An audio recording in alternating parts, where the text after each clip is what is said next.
University is a mid-sized university. It's a state-assisted university. So when we talk about colleges, it's a public school. And it was founded in 1809, so it's old. It actually was the second university settled west of the Allegheny Mountains. So it's a nice old school. One of the things we're really proud of is that we have a high quality undergraduate education. And so it is really a selective school. I think it's popular, particularly in the state of Ohio. I grew up in Ohio. I've lived in Ohio most of my life, just a couple of years when I was in New York and then in Baltimore. But my entire career has been in education. I started out as a high school speech and drama teacher. And then I had my kids. And then when we moved back to Oxford, I went to work for Miami University. I'm a Miami University graduate. Actually, I did my college here, as did Emily's dad and her older brother.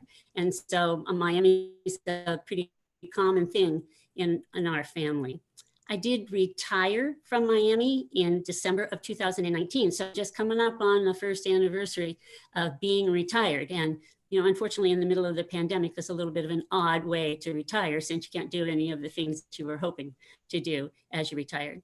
I worked for Miami University for 31 years. And of those 31 years, 29 of them, I was involved in something associated with the Miami tribe. So I've had a long history of looking at the kinds of things that have happened between these two groups. Miami University sits on land that is located in the traditional homelands of the Miami tribe. And that's an important part of this particular story. So I'm going to let Kara introduce herself, and then I'm going to come back and get everything started. And then she's going to do most of this presentation. So you're the lucky ones that she's the one that's going to do most of the talking. Aia cheke te pewene ala kakoke o aha nungi ka kikwe, ma kons kwa wens ane, nila miamikwia, me kimo ane miamia nipwaiona kaninge. Hi everyone, my name is Kara Strauss. I am a citizen of the Miami Tribe of Oklahoma and work at the Myaamia Center at Miami University. I did my undergraduate at Notre Dame and then worked for a while before coming back and getting my graduate degree in student affairs at Miami University and starting to work at the Myaamia Center. And we'll talk a little bit about what we do at the Myaamia Center. But for me, it's just really exciting to be able to come back and work with my tribal community, specifically with our student population. We'll talk a little bit more about that as well. So here I'll share my screen with our slides.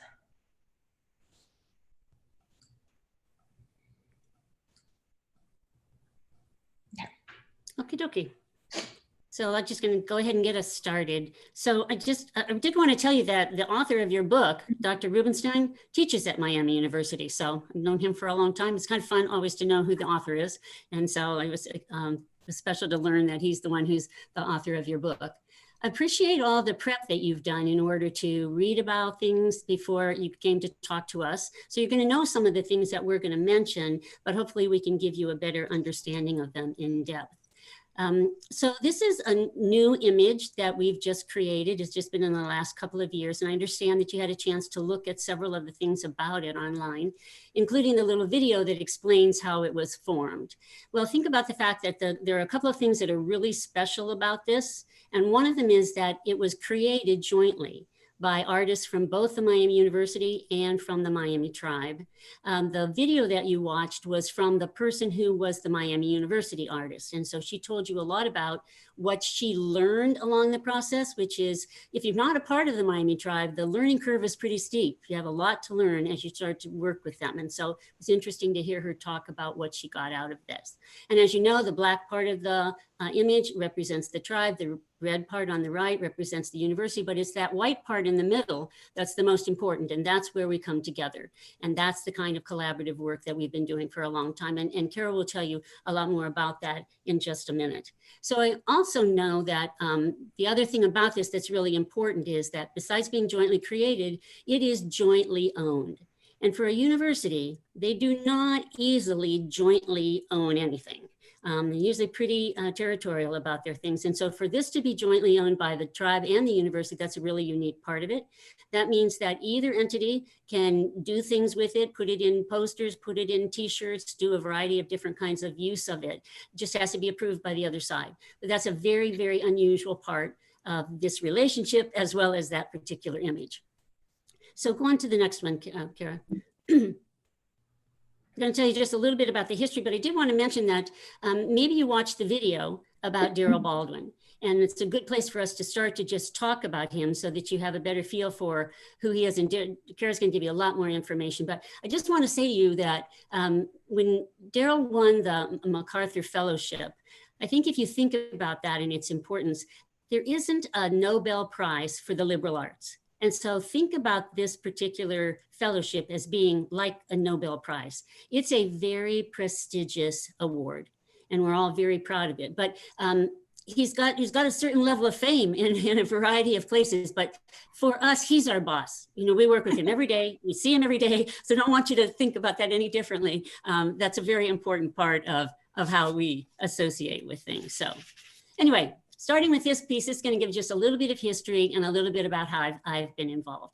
So the picture on the top left, the person on the left is Forrest Olds, and he was the chief of the Myaamia tribe for several years. And this particular, the time that he got involved with us was in 1972. And so the person on the right in that picture is Philip Shriver, and he was the president of the university at the time. And they were the first two people from these two institutions who came together and began forming this relationship. So think about that date of 1972.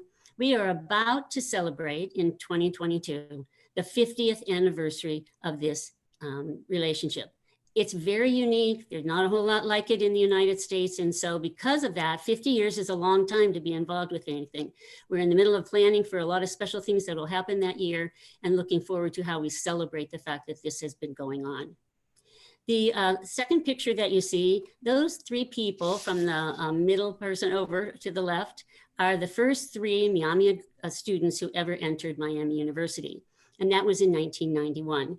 And that's the first time that I ever did anything with the Myaamia tribe. And so this was the first big event that I was involved in. What's interesting to note now is that after these three arrived in 1991, we've had 158 Myaamia people enroll at Miami University. We have 95 graduates at this point, and there are 30 who are in school for the school year of 2021. And so it's really exciting to see this has grown a great deal since those three people arrived in 91. And it's been a big part of how the institution is proud of the fact that this is happening. So the work that I did and now that Kara is doing falls under the title of Miami Tribe Relations. And so meaning that this is the position that's been designated to be involved with the Miami tribe. And it's something that a lot of the work that's being done there with us is working with the students. So we're pretty familiar with what the students, who the students are, who their families are, and a lot of the other things that go along with doing just student affairs in general while people are in college.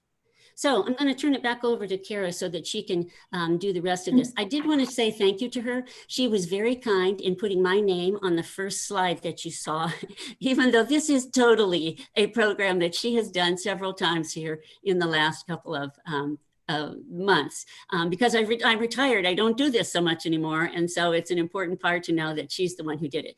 The special thing about Kara, and you've already seen it, you heard her speak the Myaamia language. She is a Miami tribe citizen. She is a member of the Miami tribe. Because the work that she can do is so much different than what I was able to do in the many years that I got involved. She is the culture. She is like the other people who are in college with us who are learning about the culture, learning the language, learning a variety of other things as they go along.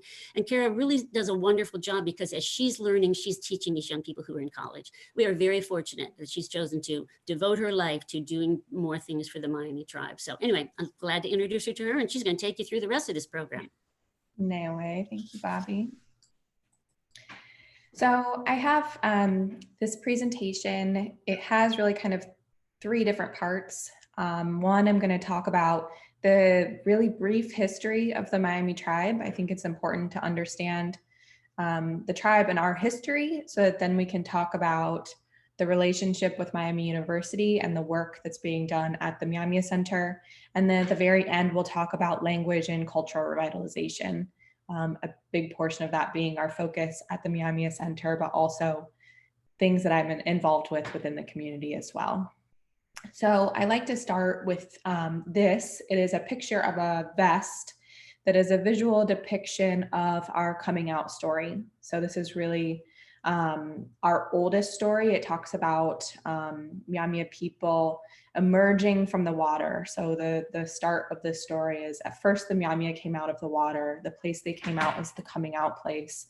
And this just is a wonderful visual representation of beadwork that represents that story. It's actually also done by my aunt, Katrina Mitten, who is a nationally known beadwork artist. And this has been represented in a variety of places within the tribe, including now our headquarters just had a really nice remodel. And so this is kind of one of those pieces that we refer back to often to remind ourselves of who are we as Myaamia people and what is our history. So that place, the coming out place, is along the St. Joseph River, which is in the very northern part of Indiana, southern Michigan, and it runs into Lake Michigan. And so this map shows our homelands. If you think about the blue at the top is Lake Michigan. So hopefully that can orient you a little bit. But our homelands include the entire state of Indiana, all of Illinois, the western half of Ohio, as well as a chunk of Wisconsin and Michigan. And so this is a very large area, but this really is not a nation state in the way that we think of nation states today. This was a shared landscape. And so you can see lots of other tribal nations also lived within our traditional homelands and claimed this area as their homelands as well. And so we had relationships with these people, often trading. Some of them lived very close to our village sites, intermarriage with some of these groups. And then the red oval in the middle, that's what we call our heartlands. So that's where our permanent village sites were located along the Wapashikisipiwe, the Wabash River Valley. And that is the area that we would have considered exclusively Myaamia. Other people would have had to really have permission to dwell within that area. And other tribes would have had their heartlands as well, where their permanent villages were located. Since you're not in Ohio, it probably doesn't mean quite as much to you, but the blue dot that's on there is Oxford, Ohio, where Myaamia University is located. Just reminding folks that here at Myaamia University, that we are located within the Myaamia homelands, and that is an important piece of our connection to each other, including the name as well. Myaamia University was named for the Miami River Valley, which was named for the tribe. And so we definitely think of that as being a shared name. Sorry, this map is a little blurry, but really what it's trying to show is all of the different colors represent a different treaty that was signed with the United States government. So the first treaty that we signed was in 1795. It was the Treaty of Greenville, which ceded much of southern Ohio, including actually the land where Miami University is located. And then we signed 13 additional treaties with the government that ceded the majority of our Myaamia homelands. The last treaty was signed in 1840, and that treaty agreed to being removed from our homelands to the west of the Mississippi River. We had actually quite a few family and communal reserves at the time, and Myaamia people thought that we would actually be able to live on those reserves and wouldn't actually have to be removed. But due to a variety of things that happened 6 years later in 1846, Myaamia people were forcibly removed from our homelands via being loaded onto canal boats, and then were taken out the canal system down the Ohio Erie Canal to Cincinnati, where they were loaded onto steamboats and then taken out the Ohio River to just about what is today Kansas City, and then walked or rode in wagons to our first reservation, which was in what is today Kansas. That history repeated itself a second time about 25 years later when Kansas becomes a state after the Civil War. And Myaamia people were again forced to relocate to Indian Territory, or today, what is the state of Oklahoma. So there's just a close-up of that second half of the forced removal. So if you look at a map of Oklahoma today, there are 49 different tribal nations located within the state of Oklahoma. And many of these were other tribes that were also removed from the eastern part of the United States. And if you zoom in up on the northeast corner, this is where the Myaamia tribe is headquartered, at the very northeast of Oklahoma. It's in Ottawa County, where there are 9 different tribal nations. And if you notice, several of these, so the Shawnee, Peoria, Ottawa, Wyandotte, these are all groups that we had shared our homelands with. And so we've had very long relationships with these folks, and we continue to work with them today. It's important for tribal people, especially when you're so closely located in Oklahoma like we are. They continue to work together on a variety of different pieces. So legislation, both in Oklahoma and nationally, as well as other things that impact Native peoples. So what does this history mean for Myaamia people today? It's really why we talk about our history. And one of the outcomes is that we today are a community that lives in diaspora, or we're just geographically separated from one another. So we do have 3 population pockets in Oklahoma, in Indiana, and in Kansas that really represents that history of forced removal. We had families that stayed behind in Indiana, stayed behind in Kansas, and then now located today in Oklahoma. But from those population pockets, Myaamia people have moved out across the entire United States, primarily looking for work. And so today we have almost 5,800 tribal citizens, and they live in at least 49 states, probably all 50 at this point, as well as internationally. And so we are a very small community that's geographically separated, and that really is a challenge for us. How do you stay together as a community? How do you speak your language? How do you practice culture when you are so distant from one another? And so that's one of our biggest challenges. A second piece is really just the history of education. And so prior to removal, but also after removal, Myaamia people attended Indian boarding schools. So this is where Native students were taken from their family and forced to go to boarding schools, usually separated from one another, but also they were forbidden from speaking their language or practicing their culture. This was a real assimilation practice that was used by the United States government to try to assimilate Native people into the United States culture.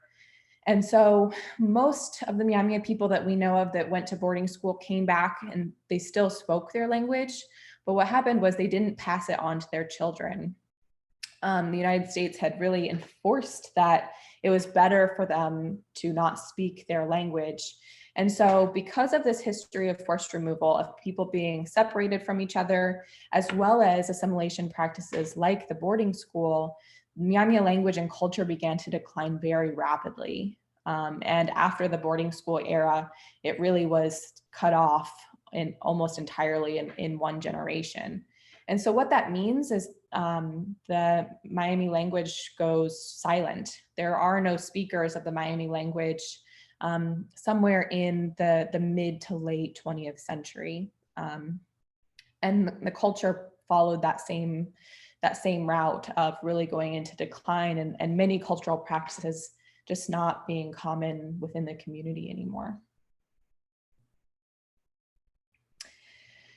So that was a really brief tribal history. And now I want to talk a little bit about our relationship with Myaamia University, and Bobby already kind of got us started on that. We really talk about the relationship being based on 3 different things: the shared name, shared place, and a shared goal of education.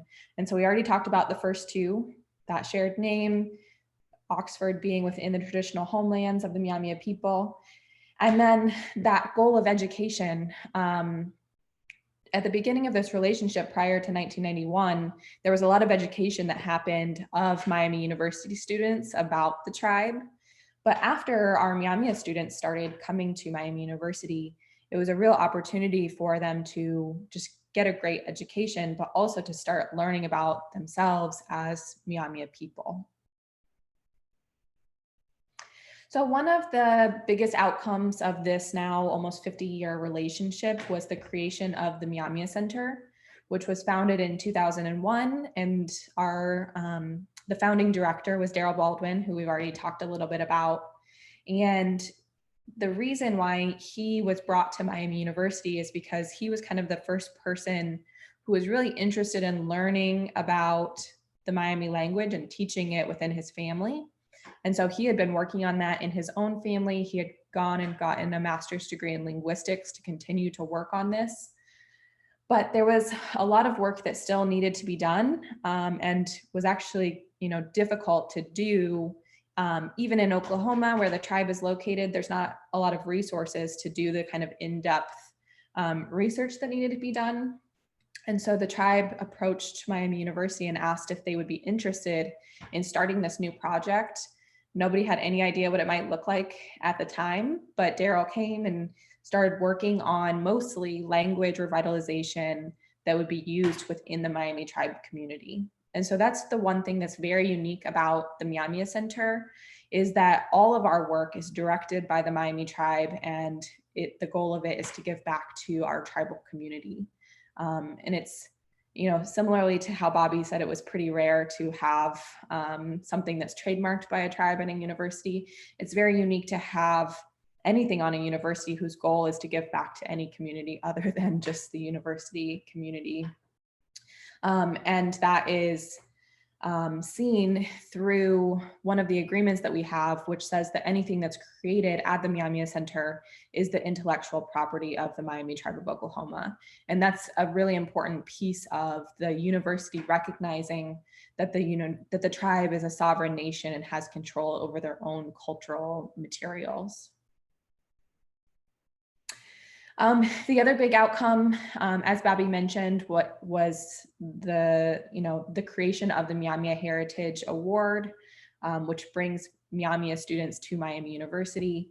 And today we have 95 graduates. This is a picture from 2019-20, just because of COVID, we don't have very many recent group pictures. But the students come, they take a series of courses on language, culture, ecological perspectives, history. Right now we're studying contemporary topics and sovereignty. And so it's really just a chance for Myaamia students to come and learn a baseline knowledge about their own community. And most of them tell us that this has a really big impact on the way that they see themselves as Myaamia people, and also that they want to give back to the community because of this opportunity that was afforded to them. And so lots of our graduates come back and are involved in the community in some way, trying to give back to this community. And so it's had a very large impact on the tribe that we now have, almost 100 graduates of this program. So we already talked a little bit about the Myaamia Heritage logo. The pieces of it are really meaningful. And the piece that is the most important, at least from my perspective, is the red dot in the middle. And that red dot represents fire. If you think about a fire, you sit around a fire, it's warm, it's welcoming, you build community around a fire. But if you don't tend it, it will go out. And so that red dot is a reminder to both sides of this relationship that we need to tend it in order for it to continue into the future. And that logo has now been used in a wide variety of ways, one of which is on merchandise that can be sold at the Miami University bookstore. And the proceeds from this Myaamia Heritage Collection actually go back to supporting Myaamia students at Miami University. And so the whole process of the creation of the logo and this merchandise has been really exciting for us, and to see how it can be integrated into Miami University to help more people learn about this relationship. It's also been used on athletic gear. So last year, there were alternate uniforms that were created and worn during certain games. And this is just really important for us because athletics has a much wider reach than we do as far as being able to educate folks who are watching these games and interacting with athletics. And so it's been exciting to partner with them in helping to teach about this relationship. And then I like to use this picture when I'm talking about the relationship between the tribe and the university, because I think it's really hard to understand what a relationship looks like between two institutions. And I could show you, lots of things that were signed. We have different memorandums that we agree about how we relate to each other. But to me, the important part is how we actually continue to come together. And so this picture, the man who's kneeling in it is President Crawford, the president of Miami University today. And then he is playing a traditional Myaamia game, Makasina, against Chief Langford. So the man on the left who's holding the stick is the chief of the tribe. And President Crawford came to Oklahoma in 2017, the first year that he was the president at Miami, came to our winter gathering, and certainly did not stand back and just watch everything. He jumped in, started playing games. And so this is just, I think, a really wonderful example of what it means to have a relationship in practice. It's one where you come together, you learn from each other, and you play games and have fun, which is a big part of many of our gatherings. And we want to invite other folks to be a part of that as well. And so with that, I'll talk a little bit about cultural revitalization. I'm going to start by talking about language, because that's really where the work of the Myaamia Center started, was with the language. And how do you bring a language back that has no speakers? I think it's something that's still, kind of hard to imagine, even being in a community where this has happened. And for us, it came entirely from archival documents. So we have about 300 years of archival documents that really document the language itself. Each one of them was collected by a different person. Some of these are Jesuit missionaries who lived among Myaamia people.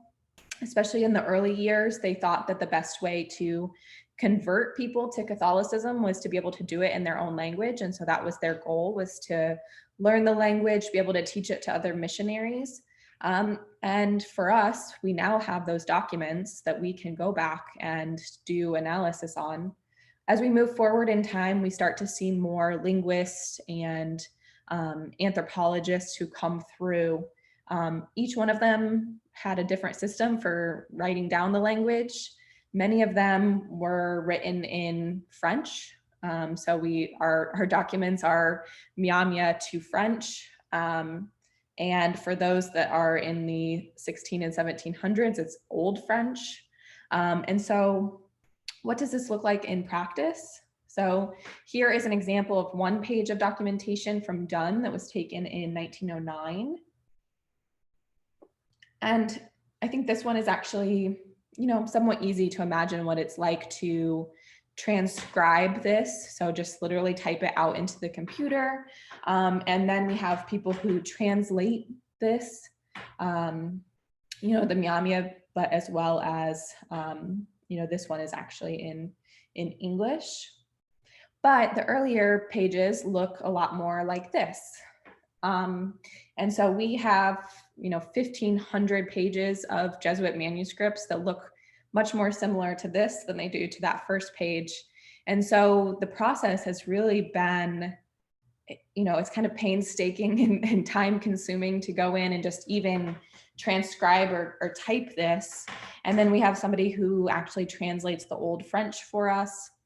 And then we have linguists who go in and do the linguistic analysis of actually looking at the Myaamia phrases, what they're translated as, and how you break apart the language. So for Myaamia Twenge, our language, it's a polysynthetic language, which means instead of, in English, we have all these words that go together into a sentence. In Myaamia, you have stems that go together into a word. And so you'll notice that our words get quite long because you really can communicate many different things just by putting these different stems together. But as we started to dig into the language documentation, what is communicated in a lot of this archival language material, but other archival documents as well, it's a lot of cultural information. And so the same process that went to revitalizing the language also applies to revitalizing cultural practices.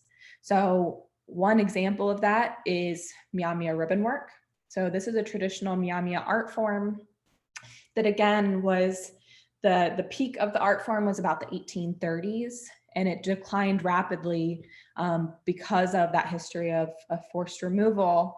And most of the pieces of Myaamia ribbon work were actually purchased out of our community, mostly by collectors for museums. And so what we do now is we go back into those museums' archives and we look at these pieces of ribbon work, and it's kind of like reverse engineering, where you look at a piece, you see, what colors were used, what do the stitches actually look like. There's a lot of ways to look at a piece and kind of understand how it was made by looking at the front of it, looking at the back of it, really being able to interrogate these pieces. So here is one example of some moccasins. You can see that it's a geometric design. All of this ribbon work really is made up mostly of diamonds that get put together in a variety of geometric patterns. Let's see if I have. One of the things that we learned by going back into the archives was that we were planning on looking at ribbon work, like this pair of moccasins. But what we found is there's other art forms that predated ribbon work that had very similar aesthetics, a similar look to them. And so, for example, this is a bison robe that depicts Chinguia, one of the cultural figures in our stories. And you can see those same elongated diamond shapes that are painted, in this case, on a robe. Or through an art form like twined bags. So this piece actually depicts that same cultural figure, Chinguia, just with different shapes in a different art form. But I know it's broken down a little bit and harder to see, but you can see these diamond shapes. So what we started to realize was this is what a Myaamia aesthetic really is, right? It's these geometric patterns that are put together in a variety of shapes. And so then when we think about what is ribbon work, it's really just taking new materials, in this case, silk ribbons that were traded with us from, originally just settlers and eventually Americans, and taken and put together in a new way using that same Myaamia aesthetic. So what happened was, after going into the archives, finding out all of this new information, understanding better how to create ribbon work, the Myaamia Center actually put all of this together into a book. So that's what the picture on the left is. And that book was published and sent out to all Miami tribe households. So again, back to the fact that the university doesn't own this information, that the tribe does. This book is published by the tribe, even though much of the research work happened by the Myaamia Center. One of the other outcomes of this is that we started to teach people how to do ribbon work again. So this is a picture of a ribbon work workshop at Miami University, I think 2 years ago, where we're teaching our Myaamia students how to create ribbon work. And we've done lots of workshops like this. We think about 200 people have come through those workshops. And so now we're starting to infuse our community with this understanding of how to do ribbon work once again. We this year had an exhibit at the Miami University Art Museum that was focused entirely on ribbon work. What was really exciting about this is there were several pieces that we were actually able to bring to the museum that we hadn't really seen before. The unfortunate part of this is it was supposed to run January through June, and of course the university was closed down in March. And so it was only open for a couple of months, but we've done work to actually do some online exhibits for this as well. But this just provided us, again, another opportunity to really look at some of these pieces, understand how they're made, just learn even more about the art form of ribbon work. And so here we're looking at another pair of moccasins. I think, yeah, here's the picture of the entire piece. And so this piece it's attributed to Mishikanakwa, or Little Turtle. We doubt, I think, that this actually came from Little Turtle, but it's a nice story to tell. He's probably the most famous of all Myaamia people. These actually showed up in the year 2000 on the show Antiques Roadshow, and then very quickly disappeared again. And it wasn't for a while that we found out that they had been purchased by the Bought-Up Shoe Museum in Toronto.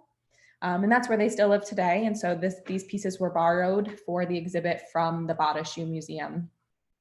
But while we know that ribbon work leggings, which is what the top piece are, and moccasins that matched them were very common, there are not very many pieces of these that have survived to today. And so this was a really awesome opportunity for us to get to see a pair of matching moccasins and leggings like this. And then, you just, every time you get to actually see a piece like this in person, you learn more things. So for example, we talk often how the colors that are most common in Myaamia ribbon work are red, black, and white. And so seeing this piece in pictures, I had always assumed that the colors were red, black, and white.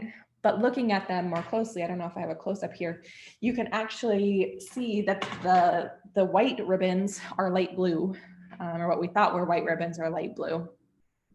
And so you're just not able to ever see things like that until you see them in person. And then for us, we took all sorts of detailed pictures of these. So with rulers, with color swatches, so that we can go back and continue to, once we can't see them physically in person anymore, analyze the photos to look at how big were the stitches and what order did they put the ribbons down, and continue to learn from these pieces that were created by our ancestors. One of the big things for us was actually to be able to flip up the flaps of the moccasins, because that tells you a lot about how they're made. And so, just to even be able to do things like that is really important. What it tells us is this was all made from one piece of hide. The flaps are not a separate piece from the shoe part of the moccasin. We know that what was actually common was the ribbon work is the hard, the time consuming, the expensive piece, but moccasins you can remake over and over again. And so often what you would do is you'd actually cut off that flap and sew it onto a new pair of moccasins. But we were able to see that this pair in particular is an original piece. And what does that mean? Well, I don't know. Maybe it's just that these are a very special occasion kind of piece. They weren't actually worn that much. They never got completely worn out. So, those types of things can help us to continue to learn more about this art form. So there's just a picture of the whole thing again. So, we looked at these historical pieces that we included in the exhibit, but this is a part of our culture. It's something that continues to be practiced today, and you can see it in a variety of places. So up at the top, those are pictures of those moccasina game pads, a traditional game that we play. They were played with moccasina or moccasins originally, that would have been covered in ribbon work. And so today, while we don't use actual moccasins, we make these pads that have the same type of patterns on them to remind us of that history of the game. In the bottom left is a ribbon shirt, something that would be worn primarily by men at, kind of special events. On the right-hand side are pictures of some of our Myaamia graduates of Miami University, where you receive a stole that actually has a piece of handmade ribbon work on it.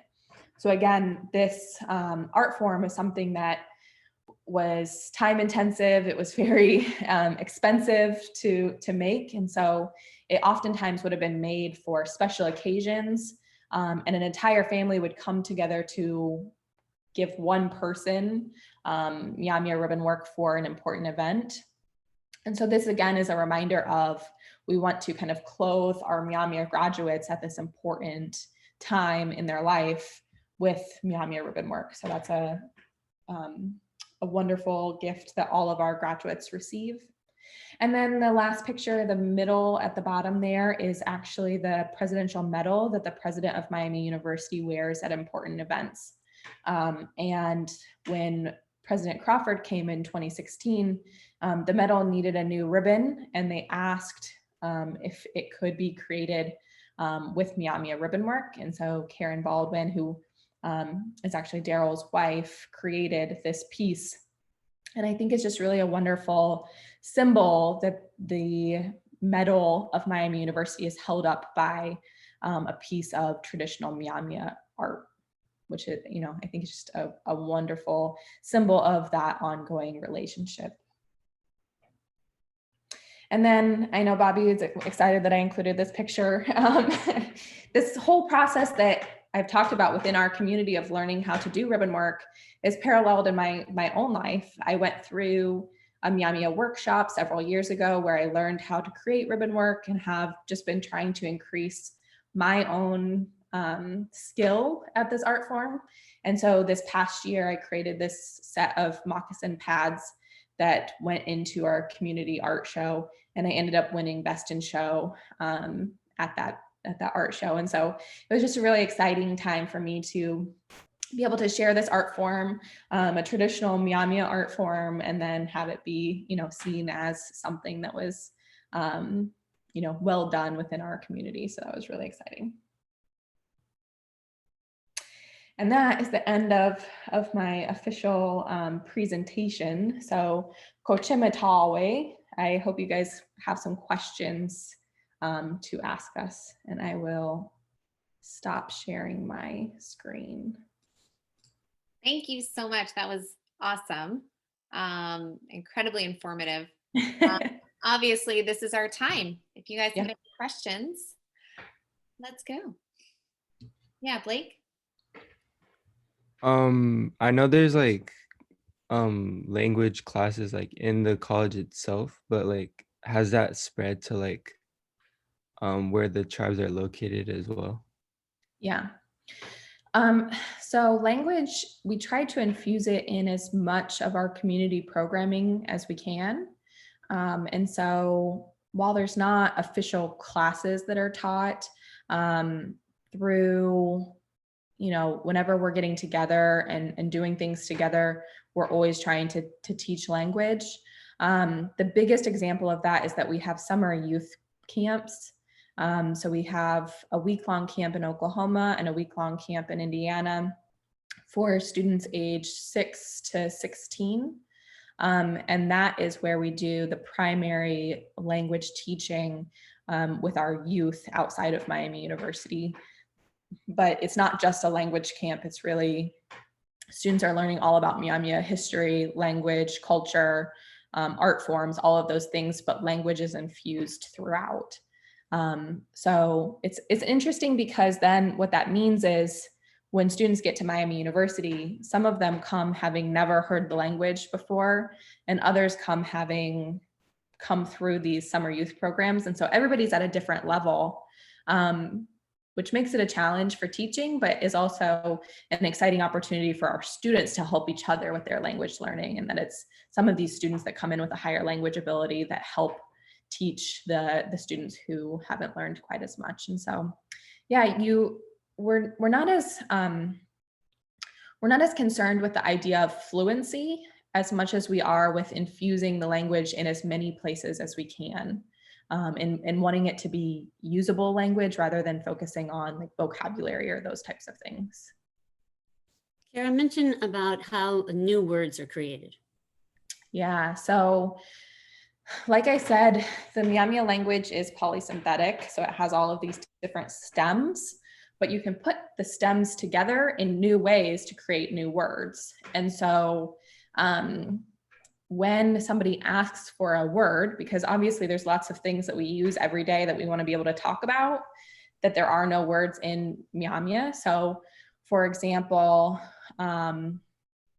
computer, like, you know, we can't work in an office and have any sort of conversation without talking about computers.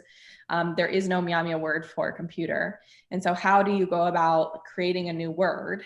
And we have kind of a group of people who are on our language team. And what they start by doing is think about like, what is a computer? Like if I needed to describe a computer, what would that be? And then how do I use those stems that I already know to create that new word? Like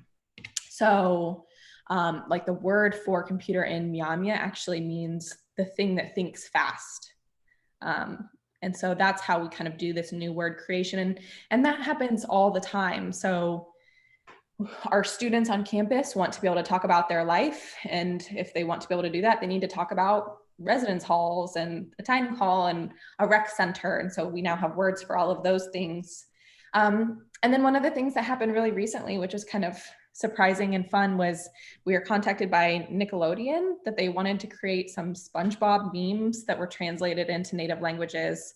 And so they used really, I guess I didn't ever watch SpongeBob, but I guess really famous quotes from SpongeBob and wanted them to be translated. And so like we just had to create a word for mayonnaise, which we didn't have. And so, you know, we're always thinking about, you know, any word that people want to be able to use in their daily life, we're going to come up with a new word. And sometimes it might take us a while, and other times we can come up with them pretty quickly. Coronavirus, actually, we made a word for coronavirus this year. So that's a really interesting and fun part of the process, is just kind of thinking through like, what is something and how would I describe it in a different worldview? Like the language really does, you think differently in Myaamia than you think in English. And so you kind of have to have that conversation about like, what is this and how would I communicate that through a different language? So when you think about English is much more nouns, and then you build your sentence around that, where Myaamia is action-based. So it's a lot more, what are we doing? What's going on with it? So if you think about that, when they translated these documents, every time they translate a word, you see how the word's used. And when you know what the word's used for, you're learning more about daily activities, and that's the culture. That's how all those things get analyzed in order to bring all that information back. And we haven't said a lot about this, but Myaamia is just one of many indigenous languages that is, you know, worried about how is it going to sustain itself. And so think about this, if you don't teach a language to children, it is not going to survive. And so you've got to have enough people who know what they're doing in order to put it back into the children's life. And so, but it's very common, all of the work that the United States did to move tribes away from others, to, you know, create systems that were going to harm them, language really suffered. And so because of that, most indigenous languages are really, really hard off. They're really having trouble. So it's a big piece that's not just the Myaamia culture.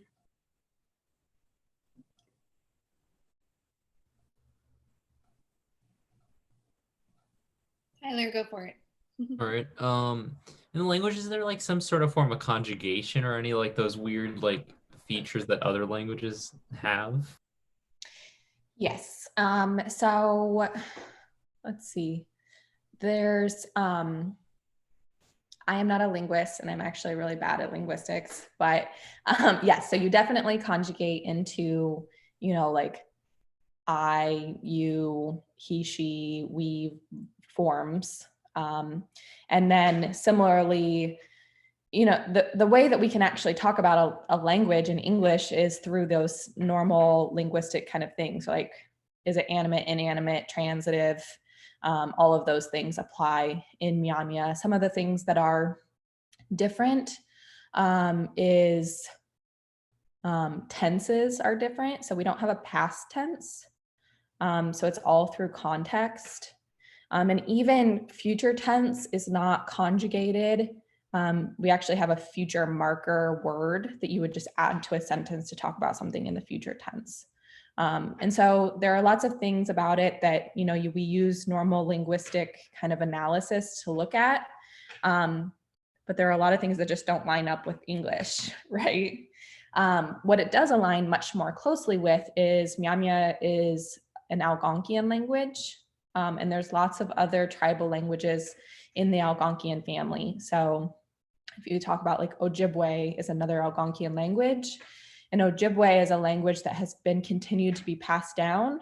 And so we're able to look to languages like Ojibwe, Sauk and Fox, some of these other languages that people have already understand the linguistics behind them to help inform Myaamia Twenge. So like if we have a question about something, a lot of times we'll say, oh, we should go ask about, how, if they created a new word for something in Ojibwe or in Potawatomi, sometimes that helps inform us and how we might do it. And sometimes we make different decisions than they do. One of the big decisions that had to be made at the very beginning was, how do you do spelling in a language that was never written down? So you have to create your own, it's called an orthography, just literally what letters do you use and what sounds do they make? And ours is very similar to other Algonquian languages. And so, there are those similarities, and then there are differences, and it can be kind of hard. It can be hard to go back and forth between English and Myaamia because they are just so very different. And there's no cognates. Like when I think of, taking Spanish in high school, like your brain can think about it similarly because you are able to do similar types of, conjugation across those languages, or you have those cognates that sound similar. And in Myaamia Twenge, there's just nothing that can compare to English. So you almost have to just listen to it for a while and practice until it kind of clicks. And then you can say, oh yeah, that sounds like a Myaamia word. Even if I don't know what it means, it sounds like Myaamia. Or pronunciation takes a really long time, I think, to just be able to look at a word and say, oh yeah, now I know how to pronounce that. It's very different. The other thing that's kind of interesting is we all live with a whole lot of native words around us. In this area of the country, all kinds of words, Indianapolis, when you look at things there's just so many words that come out of native languages. But it's interesting, you have a lot of really large number of tribes that are located in California. It would be interesting to know more about how many of those are having language difficulties. What's the one that's the most prominent and teaching the language the best? So there's a lot of things that could happen with a large number of tribes that are in California. Yeah, Long Beach, where I live, there's Cal State Long Beach, and the actual campus is on tribal land, very similar to Miami University in that sense. And they have it reserved where you can't do anything on the tribal land. It's a part of the university, but it's been saved.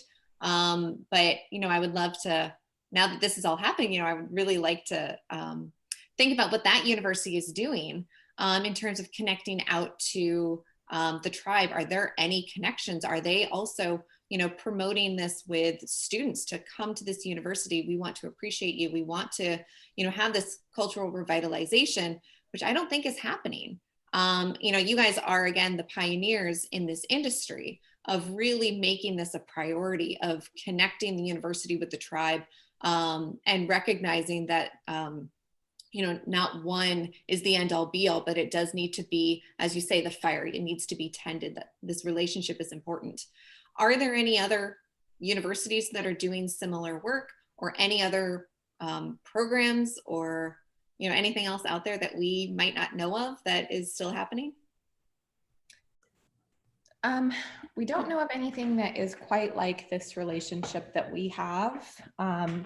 Something that, it's interesting is just, Universities very often don't like to create a relationship with one tribal nation like this, just because, you know, there are Native students from lots of tribes who come here, and that, you know, deserves recognition. And so a lot of times they're going to create an Indigenous Studies department, or, you know, something that's kind of more, I would say, pan-Indian, or just kind of tries to go across all Native nations.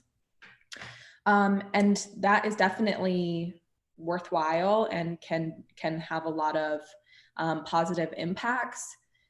The thing that's not able to be done if you are trying to include everyone is to be able to dig deep and look at a single language or a single culture.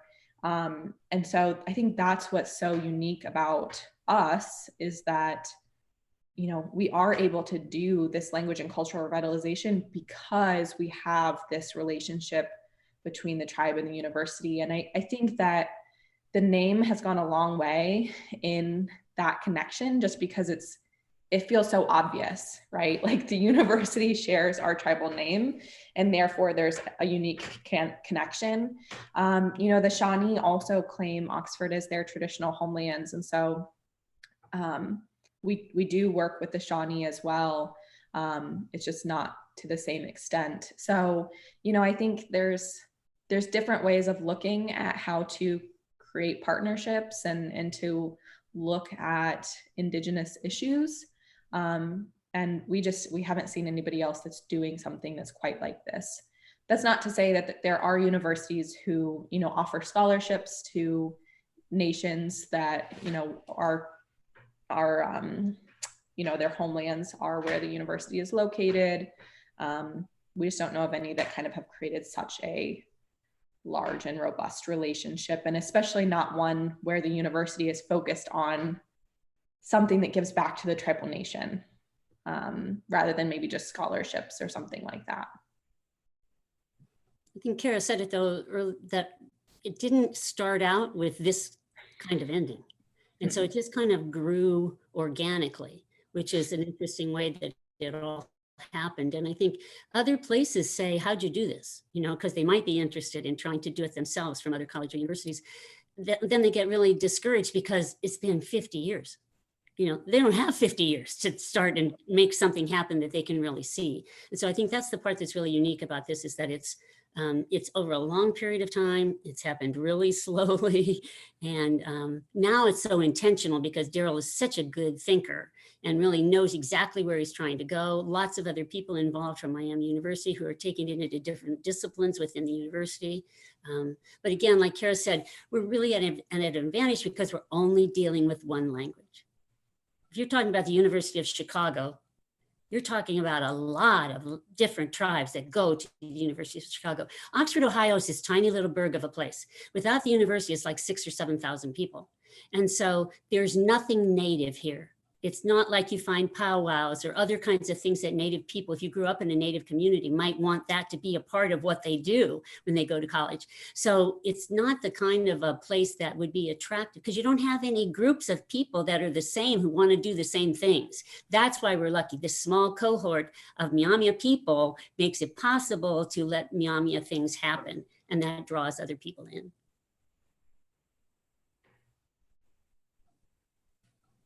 Anyone else? Questions?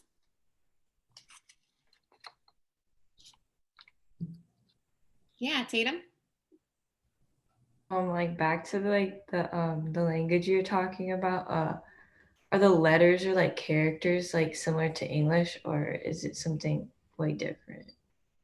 Yep. So again, that comes back to that original decision of how are we going to write this, and I think a lot of a decent amount of weight is actually put on, by the time we're making that decision, people are using computers.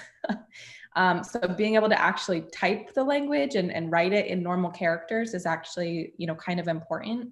And so we use all English letters with the exception of one, which is an S wedge, which is an S with a little V over it. That's the only letter that we use that's not found in the English alphabet, but we don't use all of 26 of the English language letters I'd have to think about it really quick of which ones we don't use, but yeah, so we have a much smaller alphabet, but like I said, that's the only one that's different. What we use most of the time is double vowels. So to do a long vowel versus a short vowel, we'd use like 2 A's, 2 O's, 2 E's, 2 I's. And so again, when you see our words and they're really long, sometimes they have a crazy amount of vowels in them. It's a very vowel heavy language.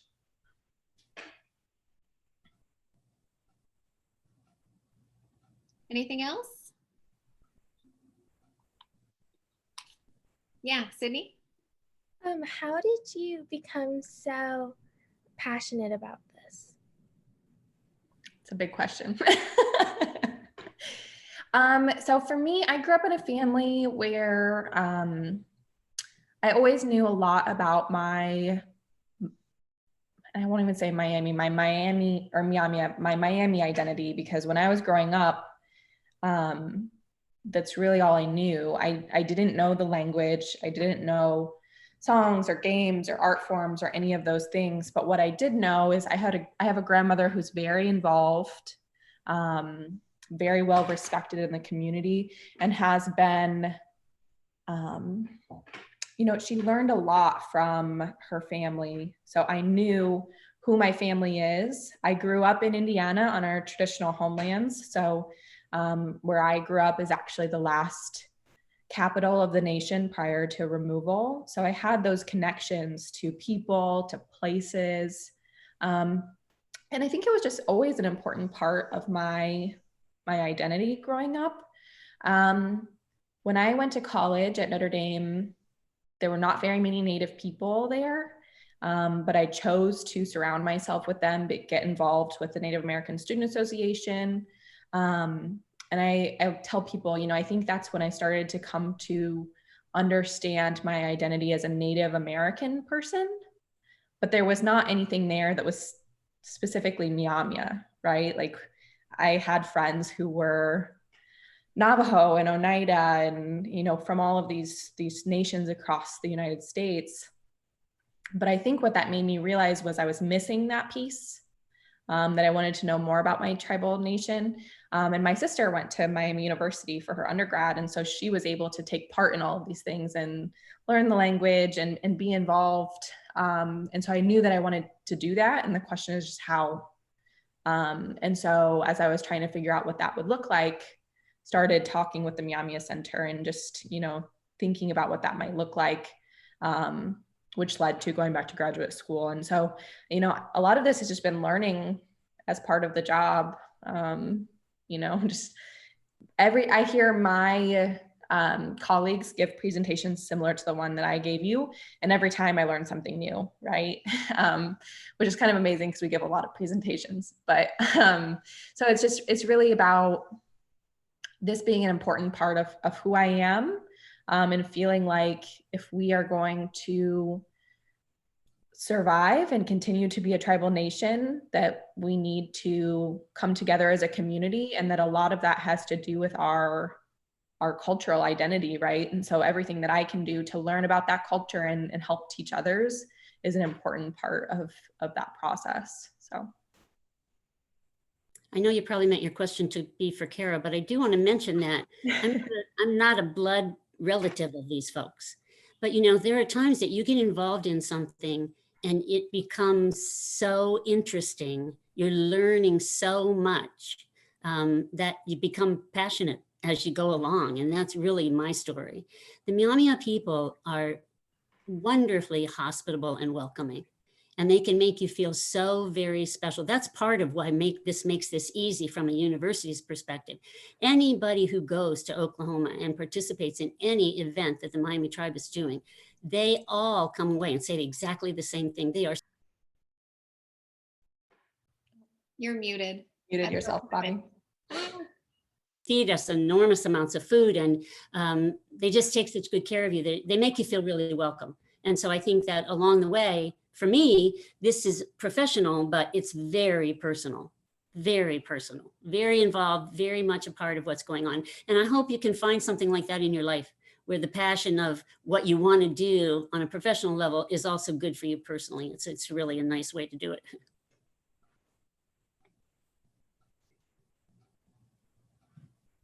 I have a question about helping Miami students. Besides scholarships, how do you reach out to students to come to Miami from the Miami tribe? And I think that also kind of correlates with my question of when you say you're a citizen of the Miami tribe, what also does that mean? Mm-hmm. So maybe we'll start there. So all tribal nations, and there are, it changes sometimes, 570-ish, somewhere within a few of that, are sovereign nations. And so what that really means, what sovereignty means at the base level, is that you choose how to govern yourself. And so every tribe, part of that sovereignty is deciding what it means to be a citizen. And so for the Myaamia tribe, our citizenship is specifically linked to being able to show that you are a descendant of a known Myaamia person. And so,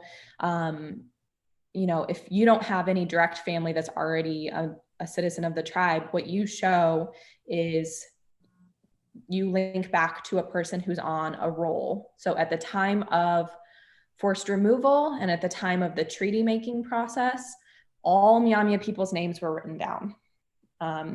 So it's actually kind of an interesting thing because a lot of people say, oh, I have a family member who is Native, but it's hard to figure out.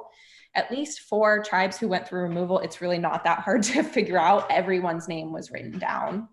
And so I can prove through like birth and death records and those types of things that I descend from a Myaamia person. Now, once I do that for my children, they just have to prove back to me, right? And so, if I had a child, I would just show their birth certificate and then they would be enrolled in the tribe. For other tribes, there are different requirements. So for some, it may be something like blood quantum, which means you might have to be a half or a quarter Native. And there's a lot that goes into those decisions, and different tribes make those decisions very differently. So then the second question is about Myaamia people coming to Miami University. So to be a part of this program, you just have to show that you are an enrolled citizen, and each of us actually has a tribal enrollment card. So if you apply to Miami and are accepted and can show us that enrollment card, then you're automatically part of this program. And Bobby, you might have thought about this differently at first, but now that we're almost 100 graduates in, we're a small community. Almost everybody kind of knows about this already. They might have had a cousin who came here, or their grandma knows about it, or, we don't have to really do that much advertising. We put some information into the tribal newspaper just about how to get in contact with us out on Facebook, those types of things. But for the most part, it's word of mouth. Like, I know about this because I have a family member who told me about it. And our students come to Miami for a variety of reasons. The financial aid piece of it is obviously very attractive to them. But most of them also tell us that they really want to learn more about who they are as Myaamia people, right? And this is probably the best opportunity to, in a short period of time, kind of learn a lot about Myaamia language, culture, knowledge, while you're also getting a really good education, because Miami University is a good school. So it's a very unique opportunity, and our students, I think, take pretty good advantage of it. I think we continue to grow over time, but I think we're kind of starting to plateau at somewhere between 10 and 15 students each year coming in from the community who, you do have to get in, like you have to go through the normal application and acceptance process. And then, like I said, they live all across the United States. So not everybody's going to want to travel from Oklahoma or from anywhere else in the country to come to Miami. So in the first 10 years that I was involved, so from 1991 to 2001, only 25 people came, less than what we have in school right now in 10 years. So really the key was Daryl.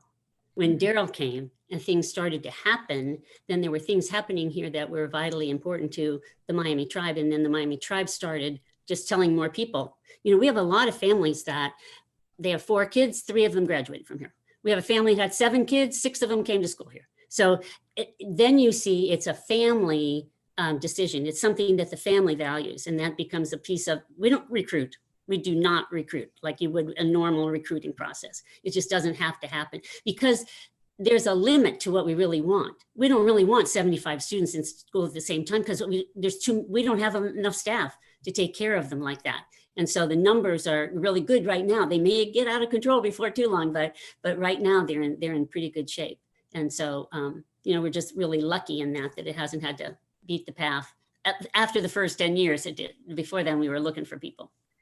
And I think as time goes on, our numbers continue to rise. People feel more comfortable coming here, even from long distances, because they do have, you know, they have 30 family members who are here, a community that is immediate when they walk onto campus, both for the students, who I think that helps them feel like they have, you know, a community on campus from day one, but also I think for parents and their families to feel like there's somebody here who can kind of help, you know, take care of them and make them feel more comfortable on campus. And I think all of those things have impacted the number of students who come and the ones who come from far away, because we do now have students who come from California and Maine and Nebraska and, you know, all over the United States. And so that, I think that has been a big change in the last, just not even that many years, that we're starting to get students from all over the country rather than mostly Indiana, Ohio area.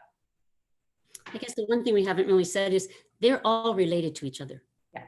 They can go back to 5 or 6 families 10 generations ago, and they are all connected somewhere. So every single person in that room that takes these classes together, they are family. So it's not just that we're saying that as a euphemism, they really are related to each other. And think about that. If you're in a room and everybody's family, it's a different feeling than if you're just in a room of people who all go to school with you.